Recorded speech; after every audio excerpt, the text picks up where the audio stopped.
Good morning, guys. Good morning, especially to our online crew if you're watching online, or if you're hanging out with my buddy Billy in Brewster. It's a very big day for our Brewster campus because it's Billy's birthday today. That's right. Billy was texting me this morning on his birthday. He said, "Graham, from the stage, I would like you to ask everyone in the Brewster campus," he said this, I'm not making this up, "that when service concludes today, if they could all come and give me one giant hug. Every single one of them at one time. He wants to be in the center of the jelly roll, or the cinnamon roll hug. All right? So at the end of campus today, it's what Billy wants. I didn't make this up. Happy birthday, Bill. Happy, I don't know, what are you, 20, 25? I don't know what you are. Happy birthday. Other than that, my name is Graham. If I haven't introduced myself yet, a couple weeks ago, I was talking with Kyle, and he said, "Hey, my mom, she broke her shoulder. I'm going to need you to preach. Can you step up in a couple weeks?" And honestly, I usually get a lot more time than 2 weeks to preach. And I was like, well, okay, man, what am I going to do? Say no? No. Tell your mom no. Sorry.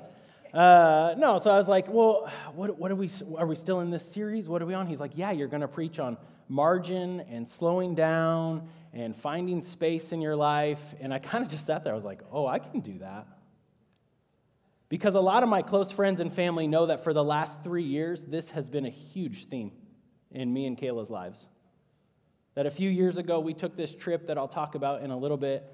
And from then, the trajectory of our lives has changed towards space and margin and slowing down. And I'm excited to share what I've learned. See, when I got into ministry like 16 years ago, I had read all the stats on what it's like to be a pastor. I know there's like all these jokes. Pastors only work 1 day a week. We just get paid to drink coffee with people. That's mostly true. And as a youth pastor, I really just, on Sunday nights, all I do is eat pizza and make fun of teenagers. So, the job sounds pretty easy, but I knew all these stats going into my job, but I didn't really believe them.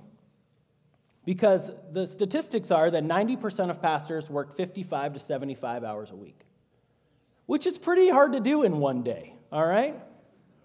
But that's what the stats tell us. 80% of seminary-trained pastors will quit in the first 5 years, and the average youth pastor will last less than 4. And I don't put those up there to be like, hey, woe is me, look at Graham, he works all these crazy hours. I get it. You guys live at that pace also. And even though we only see each other really on Sunday mornings, I get it. And this is how I started my career. I was easily working 60 hours a week, 4 nights a week, at least one weekend a month. Just grinding away. I was going to save every kid in this valley. They were all going to come to my youth group. I was going to go to every single event. And man, it did not work out that way. Not only did they not all come to my youth group, but it was really not great on my marriage. It was really not great on my friendships. And I started to burn out. You know what's crazy? In 1965, this is legit, Google it. In 1965, Congress held this lengthy meeting to discuss what was going to be happening in the year 2000. They were trying to get ahead of the ball, and in 1965, Congress met to discuss the 20-hour work week, because at the rate that technology was progressing, Americans would only work 20 hours a week by the year 2000. And here's the crazy part. Technology actually progressed further than they thought it would. But we're not working 20 hours a week, are we? Actually, we are working more. The average American is working more now than they did in 1965. Why is that? What happened? What changed? Where did we go wrong? And I think I would argue that nothing changed. Technology did progress, but we as Americans, we didn't change. Because in America, work has always been the barometer of worth. Right?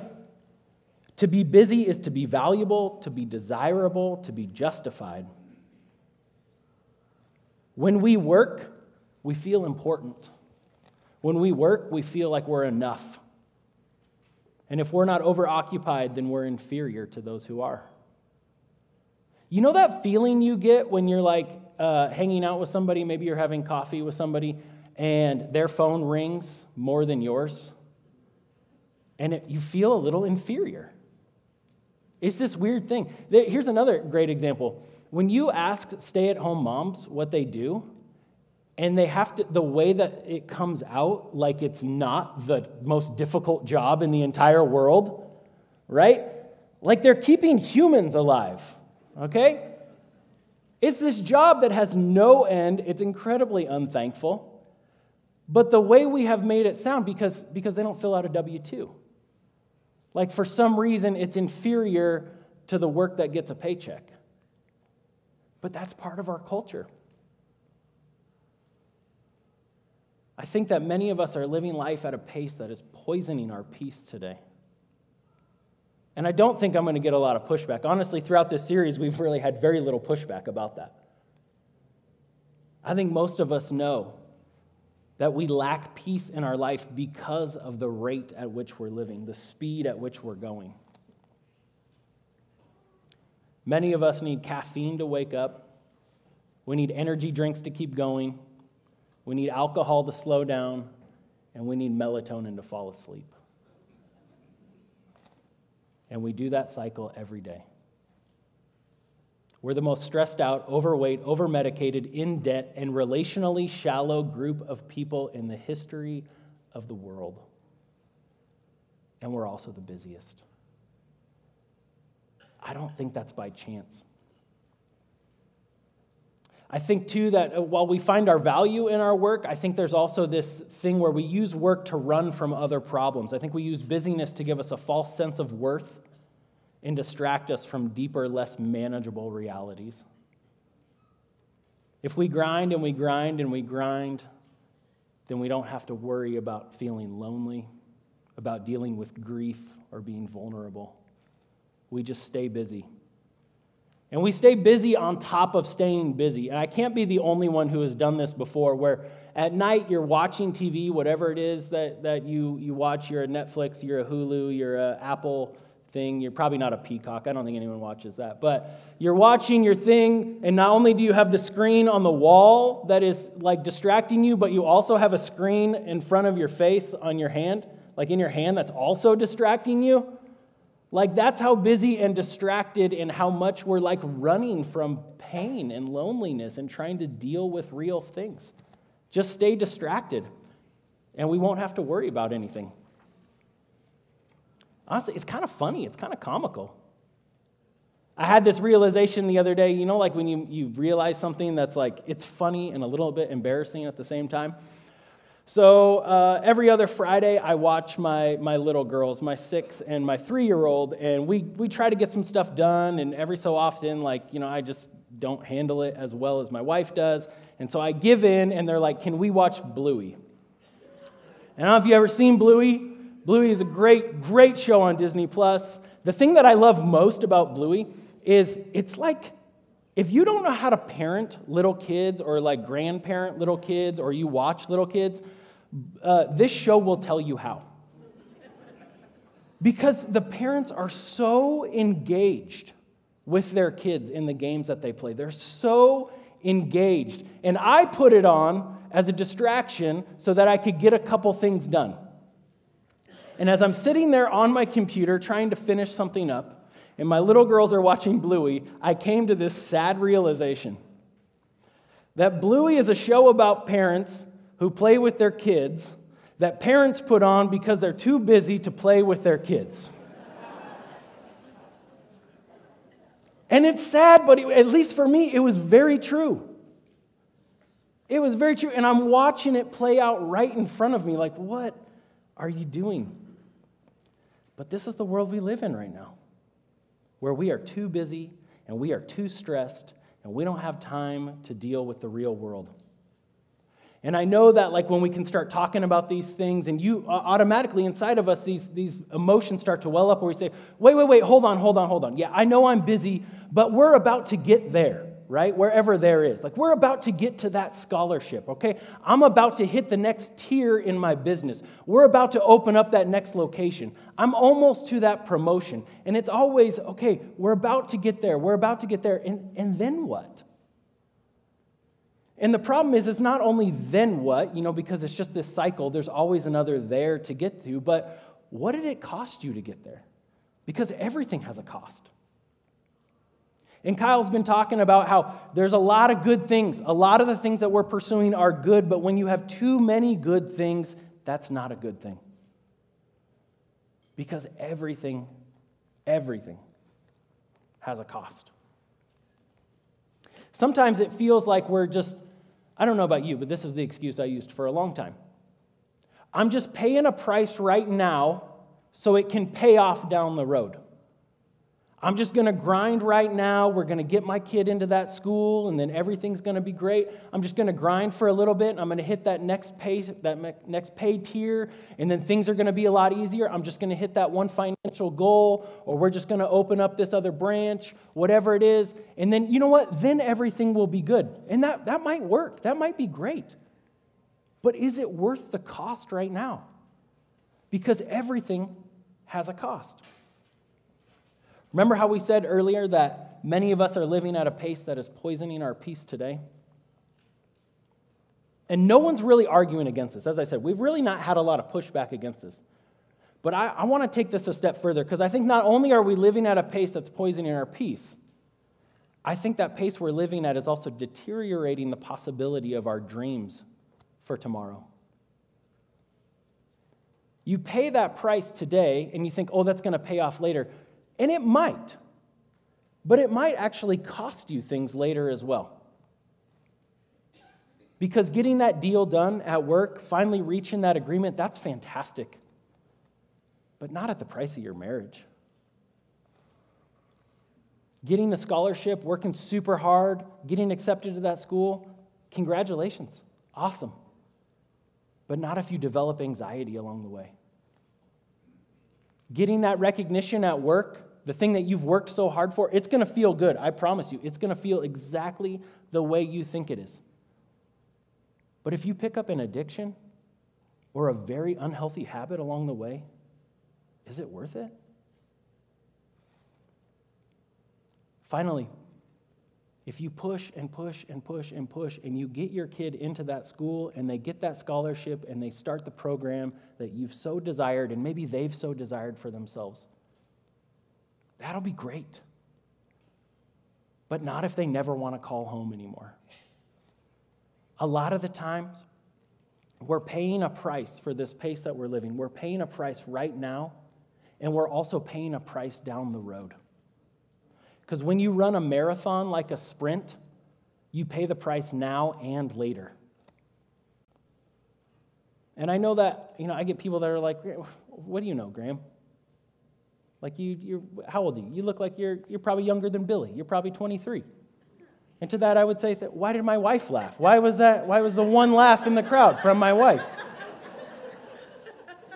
Great, fantastic. I'll tell you how I know these things. I'm not smarter than anybody in here. I guarantee it. I'm not smarter than anybody in this room. But I know this because I've heard enough stories. Life is kind of weird, isn't it? Like, life is like this big social experiment, okay? We all kind of start at the same level, and we're all, for the most part, kind of given the same knowledge, and we all choose our own different routes, and then we see how that pays off down the road. Right? It's like this big social experiment. And here's the weird thing about being a pastor. All right? You get to see thousands of these experiments play out at the same time. And you get to see people from all kinds of different walks of life, different ethnicities, different financial statuses, different abilities, and you get to watch thousands of these play out. And I got to a point in my career where I'd finally heard enough stories that I'm like, I think I kind of see the connections here. I think I can now see where decisions in middle school and high school lead you when you're an adult, where decisions in parenting, young parenting, lead you and your kids later on.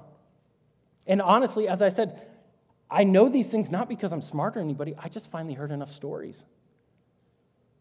I've heard enough stories about divorce and how families get there.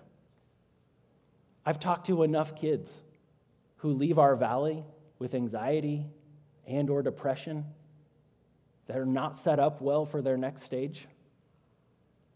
And I've seen enough people walk away from their faith.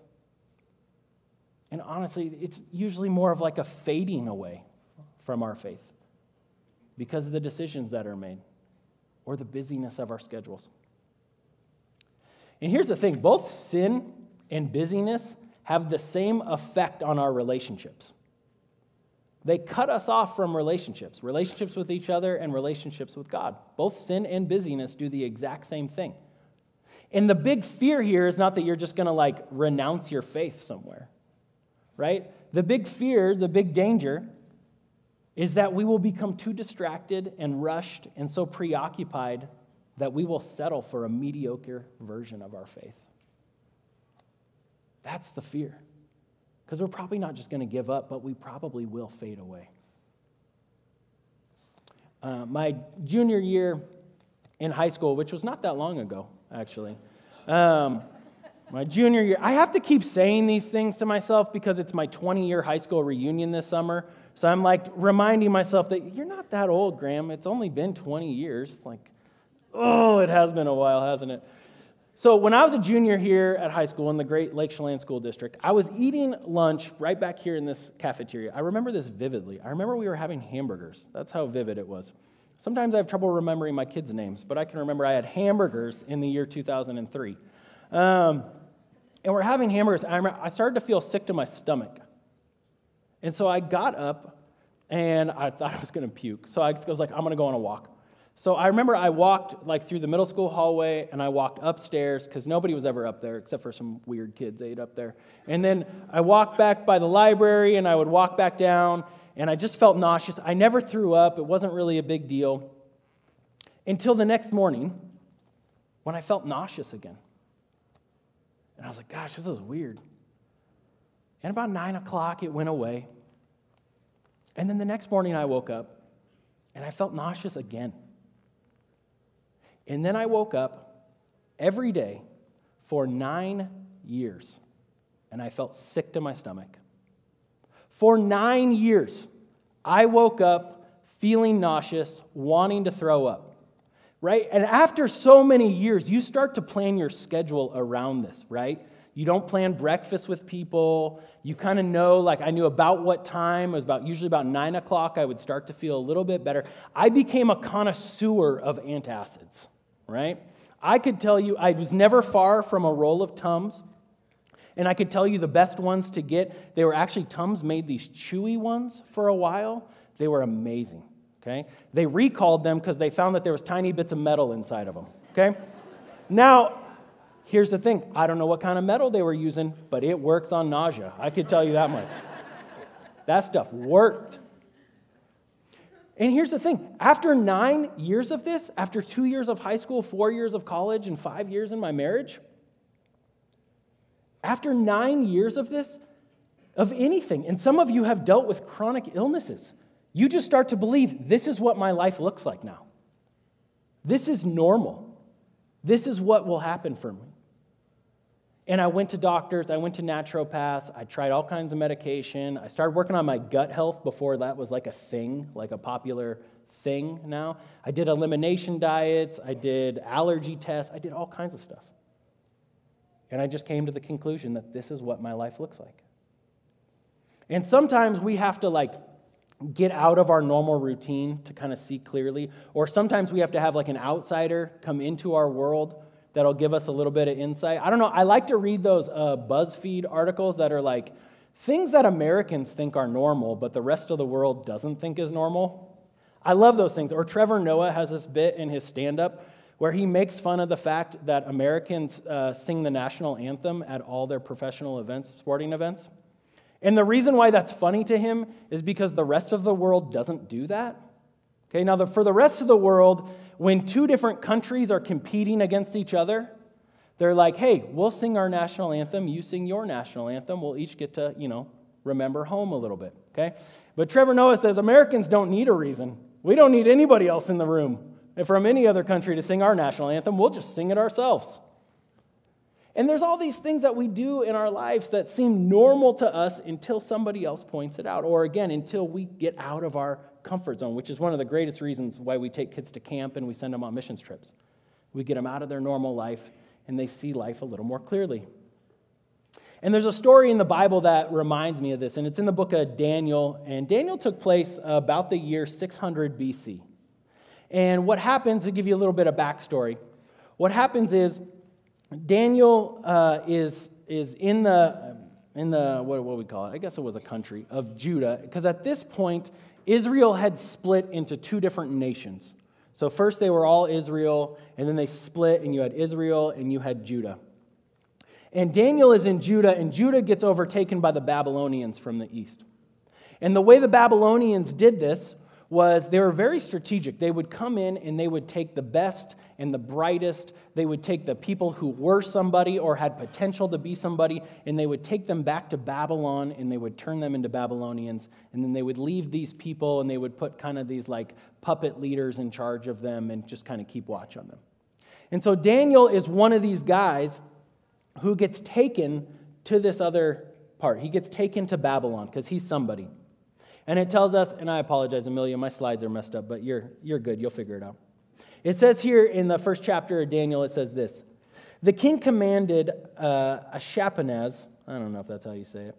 Listen, if you ever come across something in the Bible, here's a trick, and you don't know how to pronounce it, if you say it quickly and confidently, everybody thinks that you know how to say it.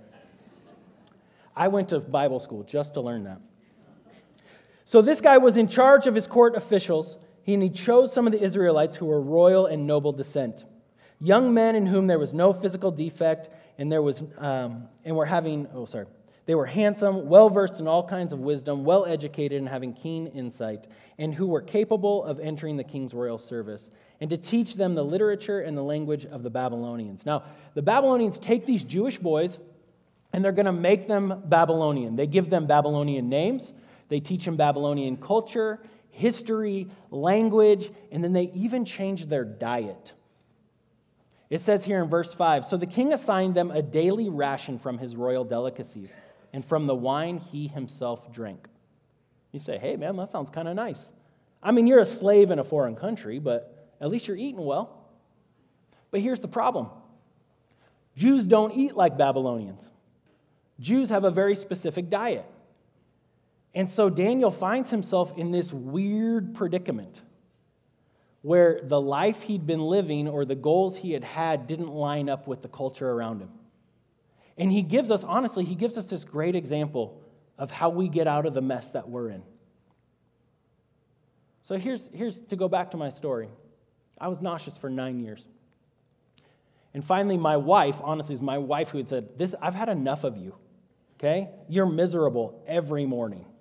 Okay, we need to figure this out. And again, we had already tried all these things. And she says, let's go back, let's try it again. So I went to the clinic here in town. I said, hey, I'd like to talk to a doctor, and they said, hey, we got this new guy in, you can get in with him tomorrow. And I was like, you can get in with a doctor tomorrow? Well, that's a real thing. So I went in and I met with him. His name was Dr. Toby Harbord. Maybe you've heard of him now because he's been here for a while, but he was the new guy. And I laid out like all my symptoms and everything to him. And he gave me like the most simple answer. He's like, I want to try something. So I know you've tried everything, but I just want to try something. It's very simple. He says, I want you to get 8 hours of sleep every single night. And I thought, man, I overpaid for my copay. I thought, no wonder why this guy doesn't have any clients. Go to sleep? Where'd you go? Hypnosis school? Like, come on, like, what is this? But guess what? It worked. It worked. Sometimes the most simple answer, the one that's right in front of us, the one that says, don't do this, do this, do this, actually just stop, is the answer we need to hear. When I got into ministry about, again, I think it was like 15, 16 years ago, I had this big idea that I was going to take a sabbatical every 7 years, right? For sabbatical, that sounds, very churchy, and 7 was a very churchy number, so that just lines up. That's what I'm going to do. And a sabbatical, if you've never heard of one, a sabbatical is where you take an extended period of time off of your daily work and routine. And usually they're anywhere from a month to 6 months long.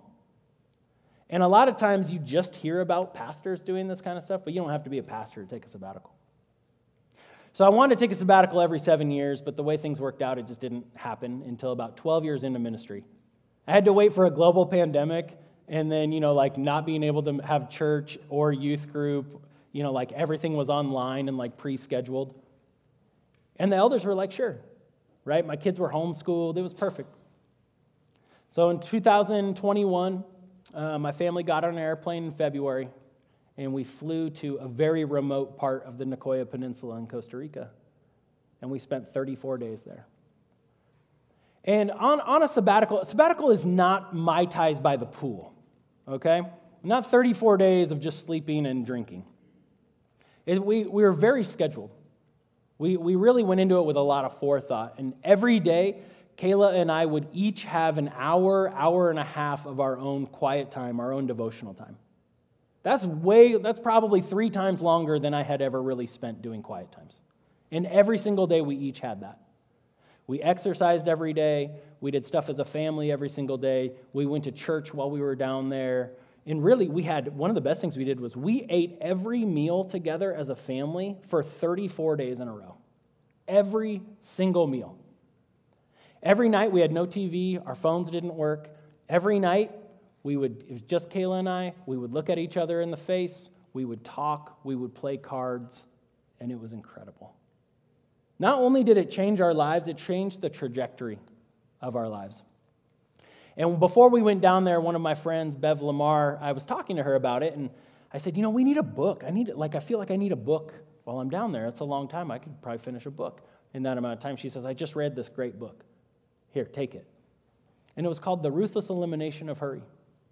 And it was absolutely chosen by God for us to read on our sabbatical. Absolutely. And inside of it, it starts with this conversation between John Ortberg and Dallas Willard, who are kind of these two spiritual giants when it comes to Western Christianity. And Willard was mentoring John Ortberg. And so John calls him one day, and he asks him this really great question. He says, what do I need to do to become the me I want to be? What a great question to ask your mentor. And Willard responded, he said, you must ruthlessly eliminate hurry from your life. Okay, that seems fair. But John responds and he says, well, okay, what else? And Willard says this, there is nothing else. Hurry is the great enemy of the spiritual life in our day. You must ruthlessly eliminate hurry from your life. And since we read that about 3 years ago, Kayla and I have tried to live into that so deeply, and it's really hard. But Daniel gives us some really great tips and tricks for how to make that happen. It says here in verse 8 that Daniel made up his mind. This is where it all starts with Daniel. Daniel made up his mind that he would not defile himself with the royal delicacies or royal wine. Other translations say he resolved or he determined, he proposed, he planted his flag. He decided, this is the hill that I'm going to die on. And it all started with a decision. And so Kayla and I sat down, and it wasn't like this formal meeting that we had. If I could go back and do it again, I probably would do it this way. It was honestly just a culmination of 34 nights where it was just the two of us and no distractions and talking about the lives that we wanted to live. And we decided what was most important to us. And these are some of the things that we talked about. And this isn't extensive. This is just some of the things we came up with. We decided that we wanted to have a lasting marriage that we enjoyed. We decided we wanted to have kids who love each other and want to spend time with each other after they leave our house. We decided we wanted to live lives that would mimic the life that Jesus lived. And there's subpoints underneath these, and this isn't, a completed list. But we decided when we came back, these would be the things that we would strive for. And everything else that wasn't connected to this, we were going to ruthlessly eliminate. And here's the thing, if you skip this step, if you don't define what you're searching for, you run the risk of offloading the wrong things. right? It's really easy to just reach around and toss things out and say, hey, I don't got time for my small group. Forget going to the gym. I can't cook home-cooked meals anymore. It's really easy to throw those things out because they're easy to get rid of. But you're going to set yourself up with some problems down the road. When I was in high school, I went on a missions trip with Kyle was my youth pastor, and I went to weigh my bag, and it's got to be 50 pounds, and mine was 53 pounds. And they're like, sorry, sir, you need to take something out. So I reached in my bag, and I had this small little I don't know, I want to call it a satchel. I never use that word. Why would I use that word now? A satchel. I grabbed this little satchel out of my bag, and I threw it in my backpack. I needed to solve this problem right away, so I took out this, put it in my bag, dropped it 5 pounds, no problem. Until I got to TSA. Because in my little satchel was a pocket knife. And this, to make matters even worse, this was in June of 2002. So we're 9-10 months away from September 11th. And I'm carrying a pocket knife. Okay, I reached around and I wanted to solve an immediate problem. So I grabbed something, solved the problem, and caused myself bigger problems down the road. And if we just reach for the easy things, if we just pull off the low-hanging fruit and we just get out of our small group and we stop going to the gym, or we say, I don't got time to manage my money, and we just keep moving, we are going to really, really mess us up when it comes down the road. Right? As we've been saying, many of us are living life at a pace that is poisoning our peace today and deteriorating the possibility for our dreams tomorrow.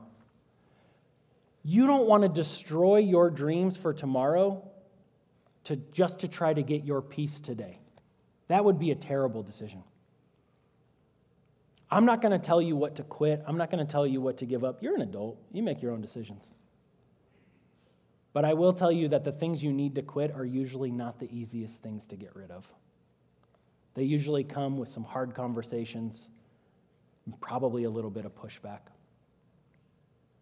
After Kayla and I decided what was most important to us, we knew that we had to draw some hard lines in the sand. And these are things that Kayla and I did. I'm not telling you need to do these things. I'm just telling you what's helped us. For one, we knew that Kayla needed to stay home with our kids, so we gave away her business. We just gave it away. We stopped all of our side hustles, trying to make money in all these different places. We adjusted our budget so we could live well below our means.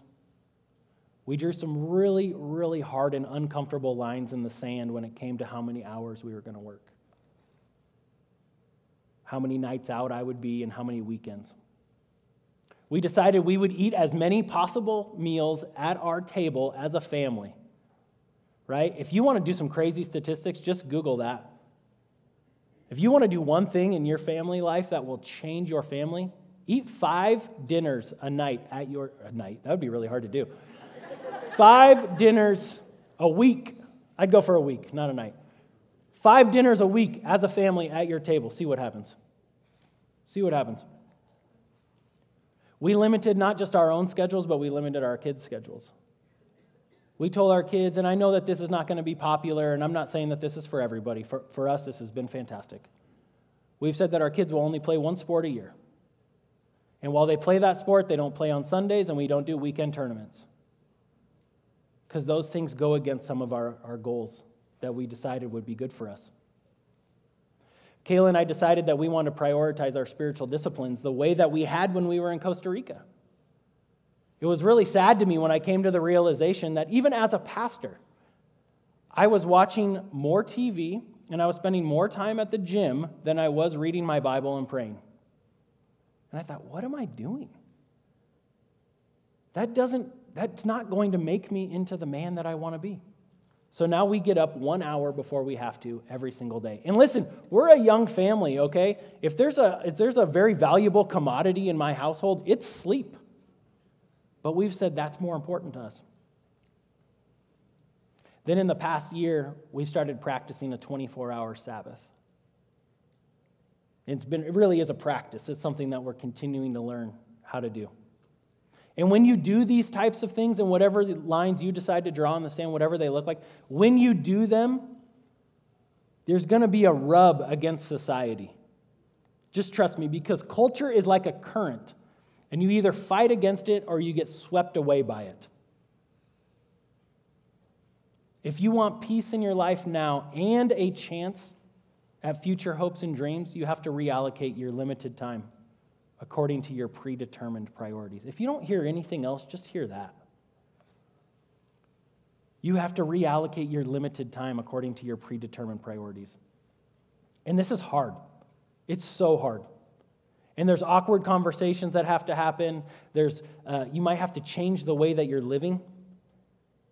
You might have to have a really hard talk with your employer or your spouse or your kids or something like that. But I'm going to tell you something, and I'm going to be super blunt, and I just apologize now. But here's the thing. Culture doesn't care about you. Culture doesn't care. And some of you know this. Some of you have worked jobs, you've retired, you have put 40 plus years into your career, and maybe it was in one place. You gave them so much of your life. You sacrificed things. You were there when no one else showed up, and you retired. And how often do they call? How often do they check in? Say, hey, how's your marriage? How are your kids? Hey, how are you? They don't.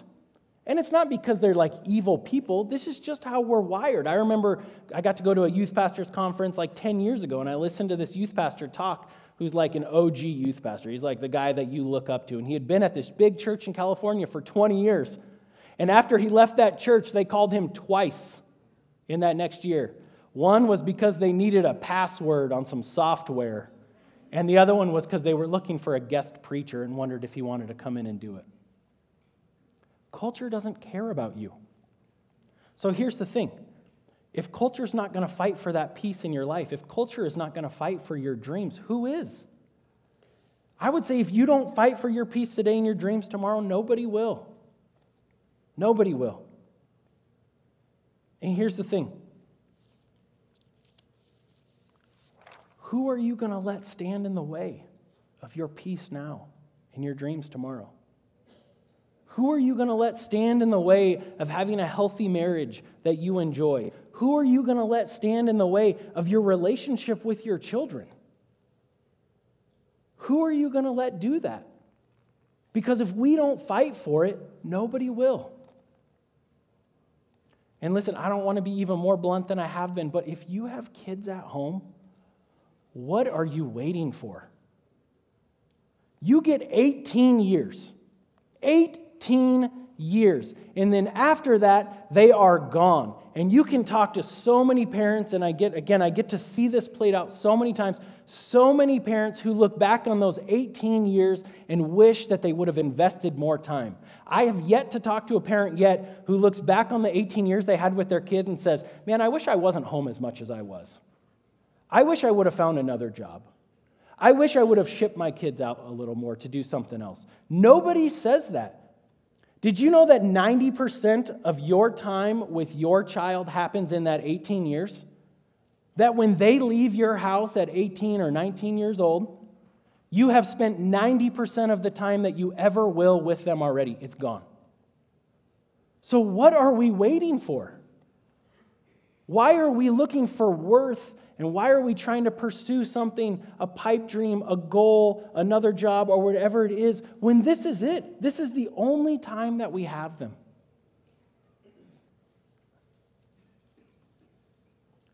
I was at senior presentations out in Manson the other day, and I was going from one to the other to another one, and somebody stopped me, and they're like, hey, I bet you go to a lot of these. And I kind of laughed a little bit, and I said, yeah, I used to. I go to all the ones I'm invited to now, but I don't go to every kid that I know. And it's not because I don't love those kids. It's not because I don't care about their next step and their next chapter. I'm so grateful to have been a part of their lives so far. And I love your kids. I love what I do, and I love where I do it. But there's 4 kids I love a whole lot more. This rocked me a few years ago. You see, somebody reminded me that I am replaceable, right? I might be doing this youth ministry gig here for a long time, but I'm replaceable. Somebody else can come into this valley, work 1 day a week, eat pizza with teenagers, and make fun of them. Someone else can do that. But nobody else can be these kids' dad. Nobody. I get one shot at doing the best I can, and I get 18 years to do it, and that's it. Nobody else can do that job. And I know what some people are thinking. They're thinking, we can't live our life like that, Graham. You work 1 day a week. We can't do a sabbatical. I can't take a month off of work. Can you imagine? And I would ask you this. Have you asked? Have you tried? Here's what I love about this story in Daniel. Daniel is a slave, okay? He can't go in and make demands, but he can ask. And it's exactly what he does. Check this out in verse 8. It says, he therefore, remember, he's already made his decision. He therefore asked the overseer of the court officials for permission not to defile himself, not to eat the food the Babylonians are eating. And then he does something even smarter, because he can see this guy's a little nervous. He says, hey, wait, I got an idea. Let's just run a test. So it says this. It says, but the overseer responded to Daniel, I fear my master the king. He is the one who decided your food and drink. What would happen if he saw that you looked malnourished in comparison to the other young men your age? If that happened, you would endanger my life with the king. Daniel then spoke to the warden, please test your servants for 10 days by providing us with some vegetables to eat and water to drink. Then compare our appearance with the other young men who are eating the royal delicacies. Deal with us in light of what you see. Ooh, this is good. He goes in and he asks, and he says, let's run a test. When you sit down and you write out your goals and you start drawing your lines in the sand, and before you say, oh, my employer would never go for this. Oh, my spouse, yeah, they're not about this. Oh, my kids, they're going to hate that. Just run a test. Hey, we're going to try this for a week. Hey, we're going to do this for a month. Hey, for this next season, I would like to try something. Make your request and run a test. And here's what's crazy. God honored Daniel's test. God honored his heart behind it. And it says in verse 17, now as for these 4 young men, God endowed them with the knowledge and skill in all sorts of literature and wisdom. And Daniel had insight into all kinds of visions and dreams. So not only did God honor that, other people took notice of it. And it says in verse 15, at the end of the 10 days, their appearance was better and their bodies were healthier than all the young men who had been eating the royal delicacies. So check this out. So the warden then removed the delicacies and the wine from the diet of the other guys and gave them vegetables instead. Daniel went from a slave in this culture. He makes a request. He asks for a test. And then he starts to change the very culture that he's a slave inside of. And as I said to you, when you start to draw these lines in the sand, you're going to rub against culture a little bit. See, because I work on Sundays, because I only work on Sundays, and we started doing this Sabbath, my kids go to school Friday, so Saturday was our only day. And so every other Saturday we run our Sabbath. We do a 24-hour Sabbath as a family. But that's really hard to give up your Saturday every single week. So we decided to start doing it. We'd flip-flop. Every other week we do it on Fridays. But my kids go to school on Fridays. So we just didn't send them to school one day. And the school called. Now, we've had our kids homeschooled for the last 3 years, so we didn't really know how things work. The school called. They're like, hey, your kids aren't in school. We're like, yeah, they're here home. And they said, okay, well, what's going on with them? Like, what do you care? But they're like, well, are they sick? Did they have an appointment? Is there something going on, a family emergency? We said, no, we just kept them home. And the school's like, you can't do that. I'm like, what? You can't just keep your kid home? And so we ended up talking with the principal, one of the principals at the elementary school here. And we explained our situation to him. And honestly, the school district was fantastic. Absolutely fantastic. But we found this rub when we started living this way. That culture didn't exactly know what to do with us. And then a few months ago, we started this group called Practicing the Way, and we told a bunch of other people that, hey, we're doing this Sabbath thing. And it's kind of like messing with us in really good ways. And we had like 8 other families join us and start practicing Sabbath as well. See, Daniel started as a slave in that culture. And then all of a sudden, he started to change the Babylonian culture. As we kind of turn for home and we look at these next steps that you'll find on the app or you'll find them in the blue card, here's 3 things I want to give you. They're real easy. They're real quick. One of them is identify 3 goals for your life. You can do more, but just write down 3 goals. 3 things, 3 hills that you are going to die on. And maybe they're for you, maybe they're for your marriage, maybe they're for your career, maybe they're for your children. Write down 3 things. And what I find is it's really helpful if the goal can contain a short-term and a long-term goal in the same thing. So like for Kayla and I, one of ours was we want to have a lasting marriage, long-term, that we enjoy, short-term. Write down 3 goals.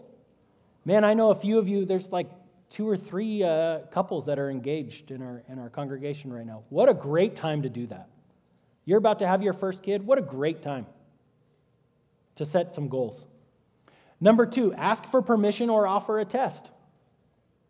If you think that they're going to say no, your employer, your spouse, whoever it is going to say no, just start by asking for permission. You don't know what they're going to say. You don't know what they're going to say. And if they balk at it, offer a test. And number 3, draw your lines and draw them really hard. Achieve those goals because you only get one shot at this social experiment. You only get one chance.